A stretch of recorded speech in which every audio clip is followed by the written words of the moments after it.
오늘은 고난을 견디며 충성하는 교회라는 말씀의 제목을 가지고 함께 은혜를 나누고자 합니다. 이 땅을 사는 모든 사람은 고난, 역경, 시련 이런 단어를 사랑하고 좋아하는 사람 없습니다. 그래서 누구에게든지 당신이 고난과 역경과 시련을 선택하라고 하면 선택하는 사람은 없을 것입니다. 그런데 우리가 이 땅을 살면서 종종 고난과 시련과 고통을 선택하는 경우들을 볼 수 있습니다. 제가 그래서 한 가지 얘기를 잠깐 들려드리도록 하겠습니다. 2008년도 중국 스촨성에 대지진이 있었습니다. 그때 폐허 사이에서 특이한 시신이 하나 발견되었습니다. 그 시신은 어떤 여성의 시신이었는데요. 무릎을 땅에 대고 손바닥을 바닥에 대고 몸을 아치형으로 해서 죽은 시신이 발견되었습니다. 처음에 사람들이 그 시신을 발견되었을 때 도대체 이 여자가 왜 이렇게 죽었는가에 대해서 의문을 가졌는데요. 그 여자 안쪽에서 담요에 담긴 아이가 발견되었습니다. 건물이 무너지면 잔해가 떨어지잖아요. 그런데 어머니가 아이를 살리려고 자기가 그 아이를 웅크리면서 아이를 건져낸 이야기였습니다. 담요에 이제 아이가 담겨져 있었는데요. 거기에 이제 휴대폰이 하나 발견됐는데 이런 메시지가 발견됐다고 합니다. 너무나 사랑스러운 아가, 만약 네가 살게 된다면 이것만은 기억해 주길 바란다. 엄마는 너를 사랑한단다. 그러니까 사람이 죽는 그 순간에 고통이 있는 그 순간이잖아요. 누구나 이건 애나 어른이나 죽는다는 거, 고통스러운 것은 견디기 어려운 일입니다. 그런데 이 엄마가 아이를 너무 사랑해서 아이를 건져내기 위해서 자신은 큰 고통을 감당하고 큰 고난을 감당하면서 이 아이를 살려낸 것입니다. 누구나 이 땅을 살면서 고난과 고통을 선택하지 않지만 우리가 사랑한다면 고난도 선택하고 역경도 선택하는 것이 우리 사람들입니다. 부모님들이 많이 그러잖아요. 자녀가 많이 아프거나 고통스러울 때 가장 많이 하는 말이 뭐냐면 차라리 내가 대신 아프고 내가 죽었으면 좋겠다. 이런 말들을 하게 되는데요. 그것은 바로 이 사랑하기 때문에 시작되는 것입니다. 사랑은 그래서 용기를 가져오고 사랑은 우리 삶 가운데 희망을 가져오는 능력이 됩니다. 그래서 우리가 오늘 말씀의 제목은 고난을 견디며 충성하는 교회인데 이 고난을 견디며 충성하는 이면에는 이 서머나 교회가 예수님을 향한 사랑에 가득한 교회임을 볼 수 있습니다. 지난주 에베소 교회를 살펴보면서 하나님께서 에베소 교회를 책망한 것이 뭐냐면 첫사랑을 잃은 교회라고 말씀하셨는데 오늘 본문에 나오는 이 교회는 첫사랑을 가진 예수님을 향한 뜨거운 사랑을 가진 교회로 칭찬받는 교회입니다. 그래서 오늘은 서머나 교회를 통해서 고난을 이기는, 고난을 견디며 충성하는 교회의 표본을 만나며 은혜를 누리시기를 예수님의 이름으로 축원드립니다. 먼저 말씀을 시작하기 앞서서 서머나와 서머나 교회에 대해서 한번 살펴보는 시간을 갖도록 하겠습니다. 서머나는요, 요한계시록에 나오는 7교회가 속해 있는 도시 중에 가장 아름다운 도시라 불리고요. 당시 이 시대에 서머나 뭐라 불렀냐면 아시아의 자존심이라 불렀다고 합니다. 그렇게 예쁘고 좋은 도시였고 에베소 교회와 경쟁 가운데 있던 무역이 번성하고 아주 큰 도시 중에 하나였다고 말하고 있습니다. 그런데 이제 서머나 교회가 좀 중요한 특징은 뭐냐면 서머나 교회가 이제 고난과 핍박이 많은 교회, 박해가 많은 교회라고 요한계시록은 얘기하고 있는데요. 그 이유가 뭐냐면 이 서머나 교회가 아시아 최초의 황제의 신전이 세워진 도시입니다. 그래서 황제 숭배의 중심 도시였고요. 당시 로마 황제였던 티베리우스가 AD 25년에 여기서 신전을 세우는데 그 신전을 세우는 허가를 처음에 떨어진 도시가 서머나였습니다. 그리고 그 전에 이방 신전을 세우는데 가장 앞장섰고 우상이 가장 많은 도시 중에 하나가 바로 서머나였습니다. 이 서머나 교회는 근데 말씀에 나온 것처럼 하나님의 칭찬을 많이 받았다고 얘기하잖아요. 이 교회가 바로 이 폴리캅이라는 유명한 목회자가 목회한 교회인데요. 폴리캅을 들어보신 적이 있으실 수도 있고 없으실 수도 있는데 이 폴리캅은 사도 요한의 제자입니다. 그러니까 사도 요한에게 직접 공부하고 배우고 훈련받은 폴리캅이 목회한 교회로 요한계시록에 칭찬받는 교회가 두 교회가 나거든요. 하나는 빌라델비아 교회고 하나는 서머나 교회인데요.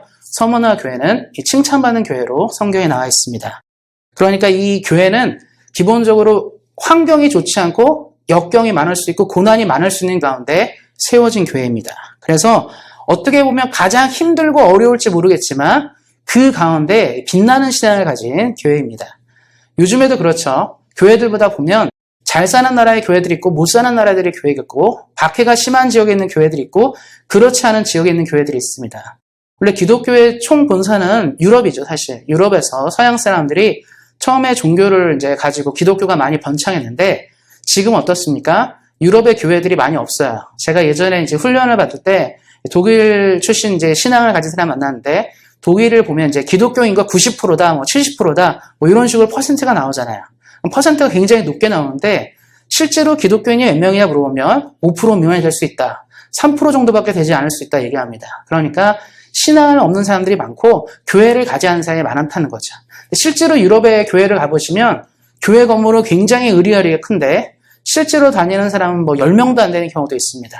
저도 이제 아주 예전인데요. 99년도쯤에 이제 스위스에서 훈련을 받으면서 그쪽에 있는 이제 카톨릭 교회 같은데 뭐 그런 교회들이 있습니다. 가본 적이 있는데 정말 커요. 딱 봐도 너무 큰데 주일날 예배를 딱 드리러 갔는데 3명, 4명의 예배를 드리더라고요. 또 할머니, 할아버지 한 3, 4명. 그러니까 이게 그 당시 그 정도면 지금은 더 심하겠죠. 그래서 뭐 소문 들으시면 뭐 영국이라든가 이런 데서는 교회가 모스크에 팔려나간다, 뭐 나이트클럽에 팔려나간다 이런 얘기도 듣게 됩니다. 아무 문제 없고 환란과 역경이 없으니까 교회들이 그냥 쉽게 넘어지고 사라지는 것들을 볼 수 있습니다. 이 반면에 박해가 심한 지역의 교회들 있죠. 지금 뭐 중동에 있는 교회들이라든가 아시아의 여러 교회들, 남미의 여러 교회들이 사실 쉽지 않은 신앙의 여건 가운데 있지만 폭발적인 기독교 인구가 증가하고 있습니다. 점점 이제 중동 지역의 기독교 인구도 상당히 많이 늘어나고 있다고 들었는데요. 사실 이슬람 지역은 무슬림들이 많기 때문에 기독교 박해가 심함에도 불구하고 신앙을 가진, 건실한 신앙을 가진 사람들이 점점 증가하고 있습니다. 그러니까 고난과 역경 속에서 오히려 교회가 꽃피어간다는 것을 볼 수 있습니다. 또 오늘 본문에 나오는 이 서머나 교회는 박해의 중심에 있었지만 교회가 오히려 신앙을 굳건히 지키고 칭찬받는 교회로 나가고 있습니다. 우리 사랑하는 성도님들이 이 시대를 살면서 우리는 어떤 신앙을 가져야 될까를 고민하시겠지만 서머나 교회 같이 죽도록 충성하는 하나님의 은혜 가운데 고난을 견디고 충성하는 교회가 되어야 합니다. 그래야 우리가 이 시대 가운데 예수님이 이 땅에 다시 오실 때 칭찬받는 교회로 우리 교회가 설 수 있을 것입니다. 그것들을 기억하시고 우리 사랑하는 성도님들이 서머나 교회 같이 충성된 신앙으로 이 땅을 살아가시기를 예수님의 이름으로 축원드립니다. 우리가 서머나 교회를 생각하면서 서머나 교회가 받은 고난들인데요. 그 고난들이 어떤 것인지를 한번 살펴보기로 합니다. 그 전에 이제 그 황제 숭배에 대해서 잠깐 제가 언급드렸는데 황제 숭배가 뭔지에 대해서 우리가 한번 보았으면 좋겠습니다. 서머나 교회가 이제 황제 숭배 때문에 많은 고통을 당했는데 황제 숭배는 무엇이냐면 1년에 한 번씩 신전에서 향을 피고 황제는 주님이시다라고 외쳐야 합니다. 그러니까 로마 황제를 신으로 섬기는데요. 1년에 한 번씩 신전에 와야 돼요. 그러니까 의무적으로 각자 뭐 속해 있는 도시별로 해서 황제의 신전에 나와서 황제한테 어떤 예배 형식 비슷한 걸 하고 이걸 외쳐야 돼요. 황제는 주님이시다를 외쳐야 합니다. 그러면 뭘 주냐면 증명서가 발급이 돼요. 그 증명서를 발급되면 이 사람은 기본적으로 황제를 신으로 인정한다는 증명서를 받았기 때문에 그 이후는 교회를 가도 되고 뭐 그 이후에는 뭘 믿어도 상관없습니다. 대신 1년에 한 번 신전에서 황제는 주님이다를 외쳐야 돼요. 그런데 당시 교회들이 기독교인들이 신앙이 철저하게 지켰기 때문에 1년에 딱 한 번 신전에 가서 향 피우고 황제는 주님이다 이 말을 안 했어요. 그 이유는 뭐냐면 우리도 사도신경 하셨지만 하나님만이, 예수님만이, 성령만이 우리의 주님이시고 누구도 이 땅의 주인이 아니다라는 기독교 신앙이 철저했습니다. 예수님만 구주예요. 예수님만 하나님이시고 예수로만 구원을 얻지 우리는 황제로 구원받지 않는다라고 주장했기 때문에 이렇게 주장하는 교회들은 극심한 박해를 받았습니다. 그래서 사실 그 당시 많은 사람들이 뭐라고 얘기했냐면 야 그냥 교회에 다니는 거 좋으니까 그냥 한 번 가서 신전 가서 한 번 그렇게 하고 오면 되지 않냐고 얘기했는데 그걸 많이 거절했어요. 이건 굉장히 황제 숭배 얘기 들으면 먼 얘기 같지만 실제로 한국에서도 예전에 그랬죠. 일제시대 때 일본이 이제 한국의 정신을 말살하고자 해서 신사를 만들었습니다. 그래서 신사를 만들고 교회 지도자들이라든가 불교 지도자라든가 천주교라든가 다 종교 지도자들에게 편지를 보냈어요. 한 번 정도 신사에 와서 국가 경례처럼 한 번 하고 가라. 그리고 그렇게 하면 너네들이 교회를 다니든 천주교 신앙을 갖든 불교를 믿든 상관없게 하겠다 얘기했는데 당시 사실 한국 교회들이 많이 신사 참배했거든요. 그런데 한국에 이제 몇 개의 교단들이 있습니다. 지금 이제 우리나라 경상남도에 있는 고신파 쪽인데요. 여러분 아시는 주기철 목사님, 손양원 목사님이 속해 있는 교단입니다. 여기 속해 있는 목사님들이 신사 참배를 거절했어요. 우리는 예수님을 믿고 하나님을 믿지 신사에는 죽어도 절을 못한다. 그래서 사실 그때 많이 죽었습니다. 그때 뭐 목사님, 장로님, 권사님, 집사님, 신도님들 많이 죽었어요. 다른 이유가 아니라 이겁니다. 똑같아요. 그냥 일본 정부도 똑같이 얘기했습니다. 그냥 한번 신사에 가서 경례만 한번 하고 와라. 그리고 와서 교회 다니든지 뭐 하든 마음대로 해. 그랬는데 이걸 거절했던 거죠. 마찬가지로 이 서문화 교회가 당시에 황제 숭배에 대해서 굉장한 반대를 했던 교회입니다. 그러니까 어떤 일이 생겼겠습니까? 이것 때문에 박해가 많이 심하게 됐는데 제가 처음에 말씀드렸죠. 서문화는 항구 도시 중에 하나고요. 에베소만큼 무역이 번성한 도시입니다. 다른 말로 하면 무역이 번성하다는 것은 인구도 많고 경제가 돈단한 뜻이에요. 지금 토론토를 기준으로 할 때, 캐나다를 기준으로 할 때 토론토, 몬트리올, 밴쿠버 좀 큰 도시에 사람이 몰리는 것은 아무래도 큰 도시에 산업이 발달하고 뭔가 할 수 있는 것들이 많다는 거죠. 직업을 구하기가 쉬우니까 직업을 구하기 쉬운 도시로 몰려들고 공장이라든가 산업들이 발달하잖아요. 그런데 마찬가지입니다. 발달하지 않은 도시는 그런 게 없는데 서문화가 그런 도시예요. 중요한 도시 중에 하나고 뭐든지 풍족한 도시입니다. 그러니까 좋은 데 가서 살면 뭐든지 넘쳐나게 살 수 있는 도시죠. 서문화는 그런 도시인데 서문화에 있는 교회들이 매우 가난했어요. 그래서 서문화 교회가 첫 번째로 당한 고난 중에 하나는 궁핍과 환난입니다. 가난하게 살았어요. 9절 말씀 오늘 읽었던 본문인데 말씀 그냥 보도록 하겠습니다. 내가 내 환난과 궁핍을 알거니와. 예수님이 얘기한 건 뭐냐면 서문화 교회가 잘 먹고 잘 살 수 있음에도 불구하고 예수님 때문에 궁핍과 환난을 경험했다고 얘기합니다.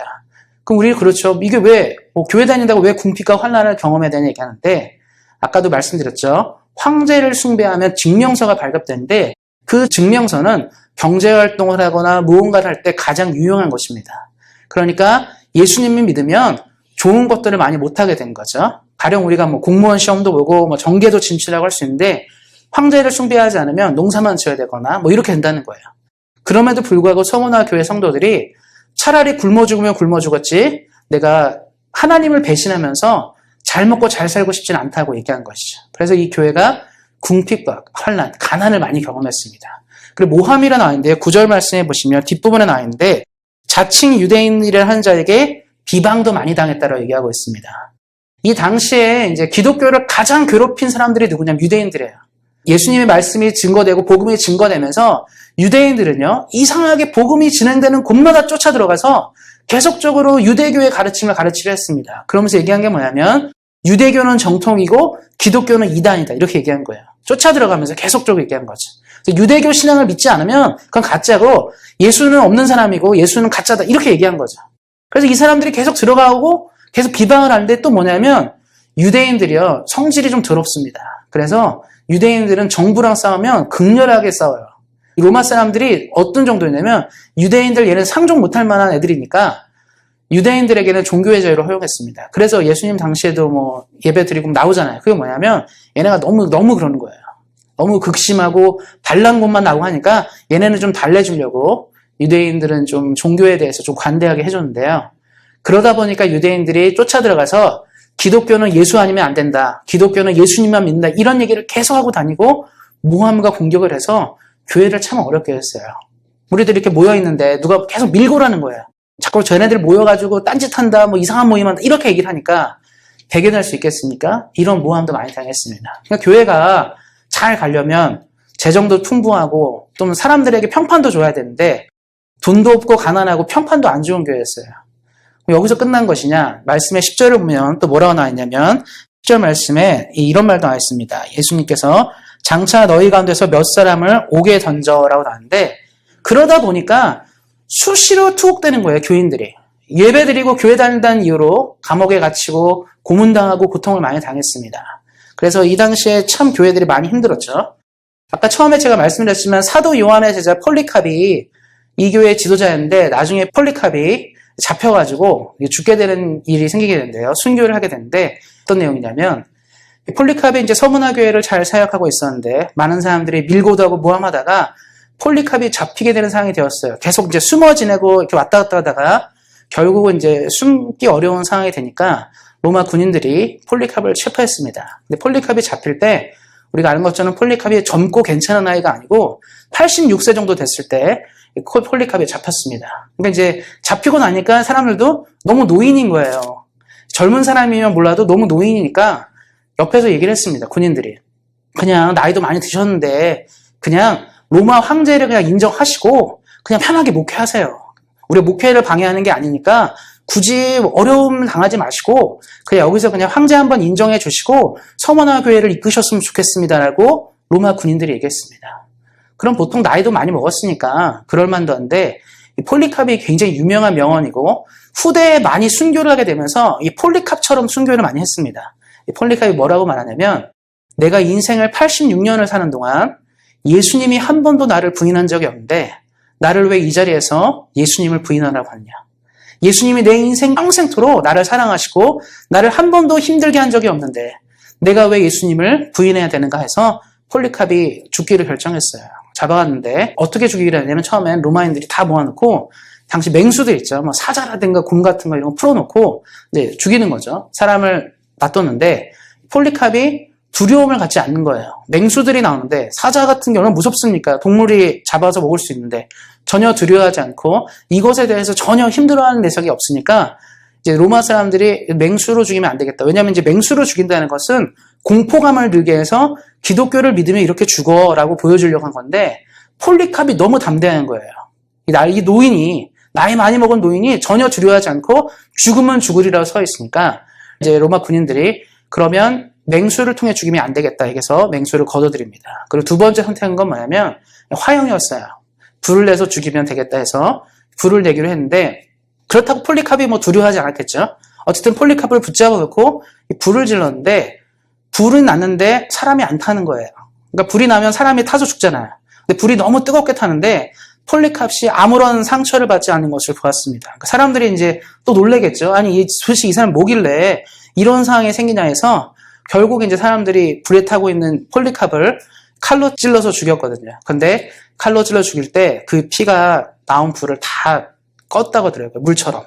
그럼 사람들이 폴리캅을 보고 당시 로마인들은 경악했을 것 같아요. 도대체 이 노인에게 뭐가 있길래 이 노인이 이 상황을 이겨냈는가 했는데 폴리캅이 그렇게 순교했습니다. 그런데 이 폴리캅의 순교가 주변 여러 사람들에게 전해져요.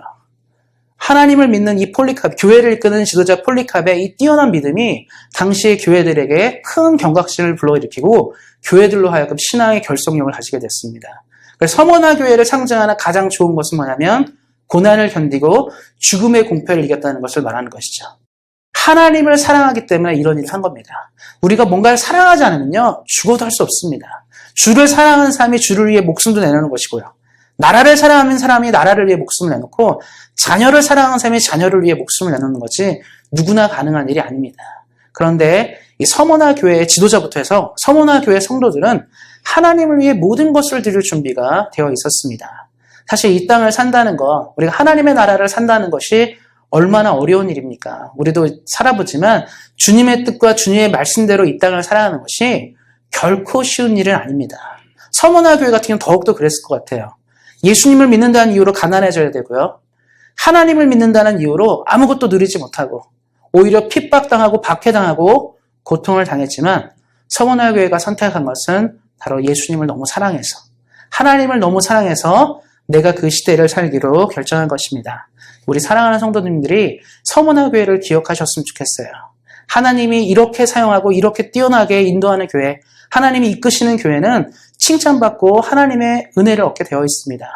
우리 온상한 교회도 서머나 교회와 같이 주님의 은혜와 주님의 사랑을 누리고 하나님이 깊이 쓰시고 뛰어나게 사용하는 교회 되시기를 예수님의 이름으로 축원드립니다. 우리가 그 다음에 또 살펴볼 것들은 서머나 교회가 너무 많은 고통과 박해를 감내했는데 그럼 예수님께서 이 교회를 외면하셨는가? 그렇지 않겠죠. 어떤 것들을 하셨는지를 좀 한번 보셨으면 좋겠습니다. 서머나 교회를 향한 예수님의 위로가 있었습니다. 말씀해 보시면 2장 8절 오늘 읽었던 말씀인데요. 이렇게 얘기하고 있습니다. 처음이요 마지막이요 죽었다가 살아나시니가 이르시되. 예수님은 승리하는 분이라고 얘기하고 있습니다. 처음과 나중이요. 우리 많이 들었죠? 나는 알파와 오메가요. 처음과 끝이라고 얘기하십니다. 예수님은 온 우주와 온 역사의 출발이시기도 하고 온 우주와 역사의 마지막이기도 하십니다. 다른 말로 하면 시대와 역사를 주관하는 분으로 불꽃 같은 눈으로 시대를 보신다는 거예요. 성도님들을 보시고 시대를 보시고 하나님이 누구신지를 말씀하시는 분이십니다. 그리고 말씀에 또 뭘 얘기하고 있습니까? 죽었다가 살아나시니. 역사에 이르러 어떠한 사람도 죽었다가 살아나서 영원한 생명을 쟁취한 경우는 없고요. 죄와 사망의 권세를 깨뜨린 유일한 분이 바로 예수님이십니다. 예수님이 말씀하시는 거죠.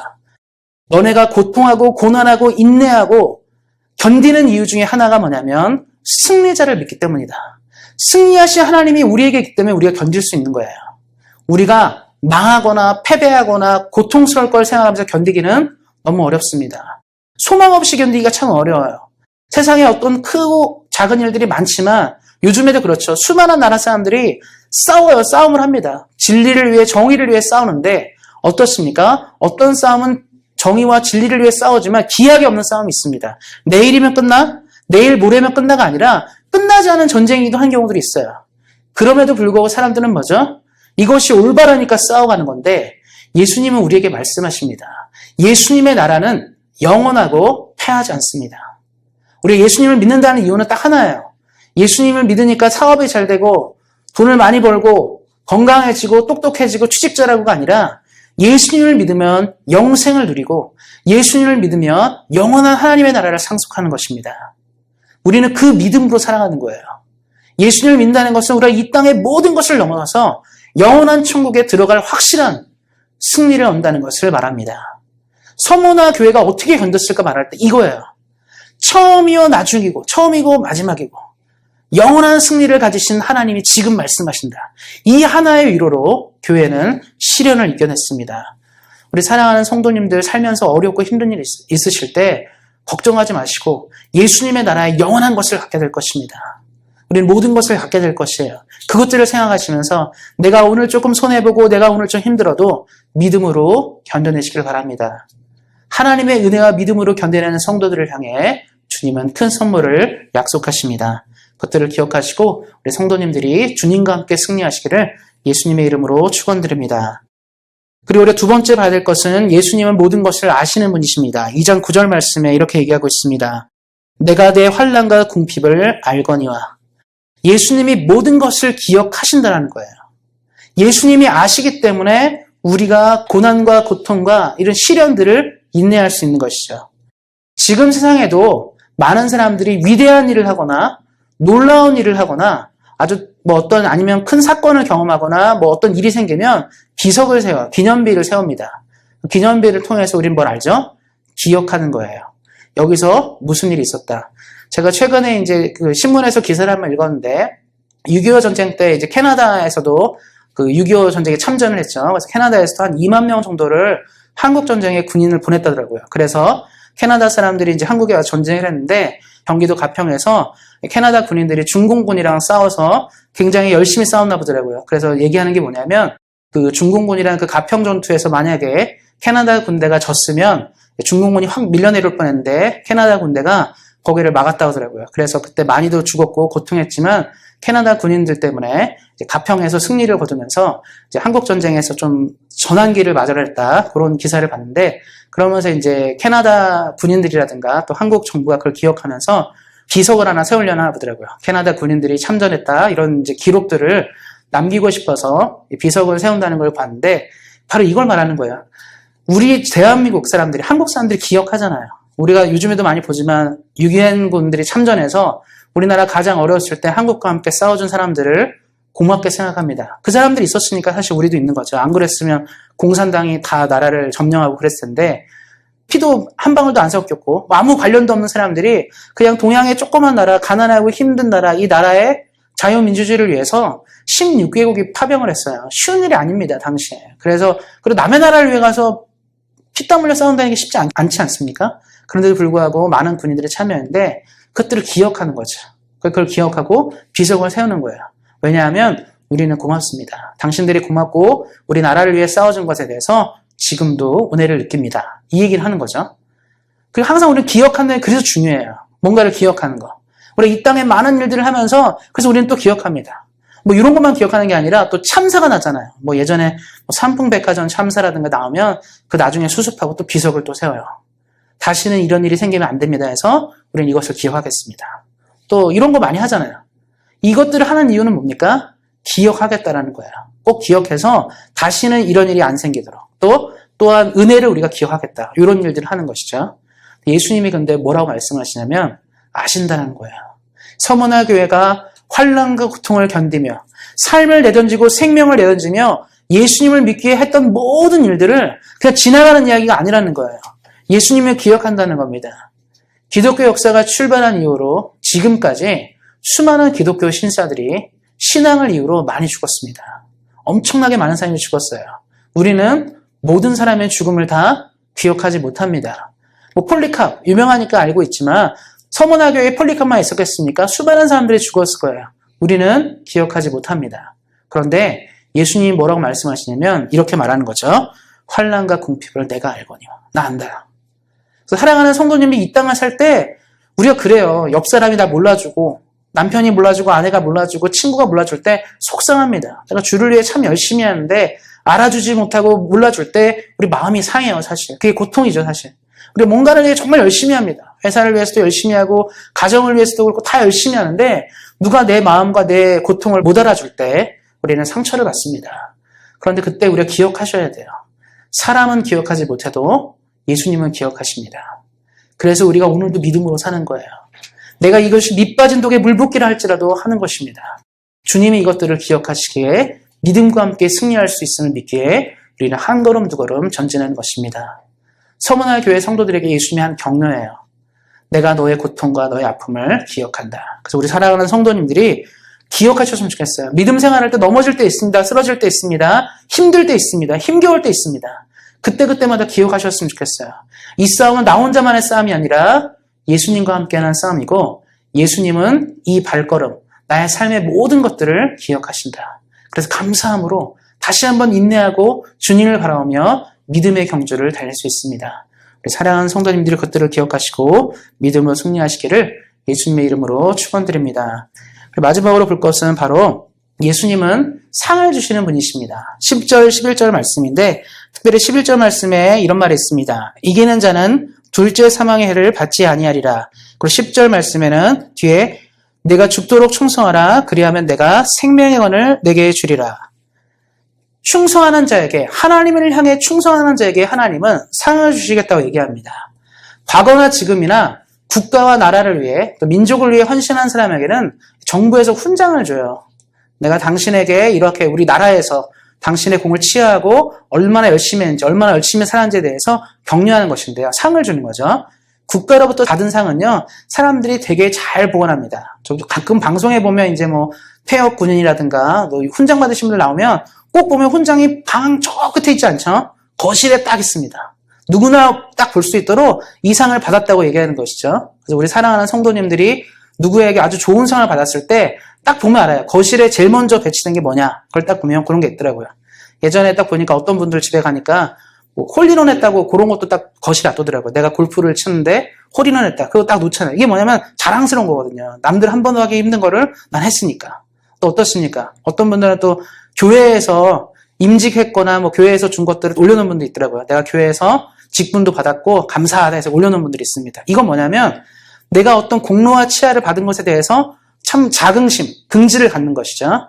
근데 예수님이 뭐라고 말씀하시냐면 서문화 교회처럼 고통과 시련을 견딘 교회에게 상을 주겠다고 하는데 그 상은 그냥 보통의 상이 아니죠. 말씀에 나온 것처럼 생명의 관을 내게 주리라. 그리고 또 둘째 사망의 해를 받지 않겠다 얘기하는데 사실 이 두 가지는 같은 말입니다. 그러니까 성경에서 계속적으로 교회에게 약속한 건 뭐냐면 이 땅을 살면서 가장 중요한 게 뭐냐로 물어보는 거예요. 사실.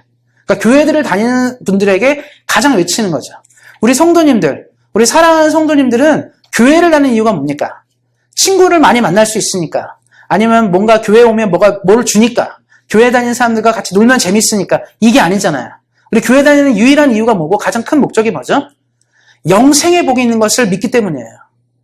우리가 더 재밌게 놀려면 굳이 교회 안 오셔도 됩니다. 재밌게 놀 때가 많아요. 우리가 친구들이랑 맛있는 거 먹으러 놀러 가고 그래도 괜찮습니다. 그런데 교회만이 주는 선물은 다르다는 거예요. 왜 이 교회들이, 이 요한계시록 나오는 교회들이 왜 그 시대를 그렇게 살아갔을까? 아까도 말씀드렸잖아요. 그냥 황제한테 그냥 한번 가서 인사 한번 하고 황제는 주님이다 한번 외치고 1년 365일 중에 364일을 행복하게 살 수 있어요. 한 번만 그러면. 그냥 1일만 가서 투자하면 364일을 아무 문제 없이 돈도 많이 벌고 친구들이랑도 즐겁게, 가족들이랑도 즐겁게 보내면서 교회 예배도 잘 드리고 살 수 있는데 그 하루에 가서 하는 것이 어렵다는 말은 그렇죠. 그 하루에 가서 고백하는 것조차도 하나님께 맞지 않는다 생각하니까 안 한 겁니다. 근데 그 이유가 뭐냐면 영생은 가벼운 게 아니라는 거예요. 영생이 가볍지 않습니다. 영생의 선물이 가볍지가 않아요. 체감을 못하니까, 우리가 마음으로 깊이 공감을 못하니까 이것이 가볍게 느껴지는 것뿐이지 영생은 굉장히 무겁습니다. 죽음의 문턱 앞에 있는 사람에게, 삶의 큰 고민과 절망 앞에 있는 사람에게 영생은 다른 이야기가 돼요. 예전에 많은 임금들과 많은 권세자들이 가장 원했던 게 무엇입니까? 영생이에요. 영원히 살 수 있다면 내가 통치를 영원히 할 수 있을 텐데, 내가 영원히 살 수 있다면 모든 것을 영원히 붙잡을 텐데라고 생각하면서 그 방향을 찾아냈던 것이죠. 이 땅을 사는 모든 사람의 소망이 무엇입니까? 우리가 나이를 먹고 시간이 지나면서 우리에게 밀려오는 것 딱 하나예요. 죽으면 어떡하지? 죽으면 내 아들, 딸은 어떡하지? 죽으면 나는 이걸 어떡하지? 이런 생각들이 밀려오거든요. 성경이 말하는 거죠. 예수님을 붙잡는 사람에게 가장 큰 상은 영생, 죽음과 무관한 하나님이 주신다는 거죠. 이 말씀에 뭐라고 나오냐면 이 둘째 사망의 해란 말까지 표현하고 있는데, 그럼 왜 하나님이 서문화 교회에 이런 얘기까지 하시냐면 둘째 사망은 고통의 죽음을 말합니다. 절망의 죽음을 말해요. 다시는 기회가 없는 영원한 형벌을 말하는데, 하나님을 향해 모든 것을 견딘 교회에게, 하나님을 향해 모든 것을 견딘 성도에게는 천국과 영생을 상속하십니다. 우리 사랑하는 성도님들, 코로나 때문에 어떻습니까? 많은 사람들이 공포감도 있잖아요.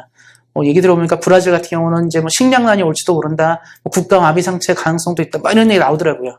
어떻습니까? 이 시대를 살면서 우리가 보는 것은 우리가 어떻게 못한 일들이 밀려오잖아요.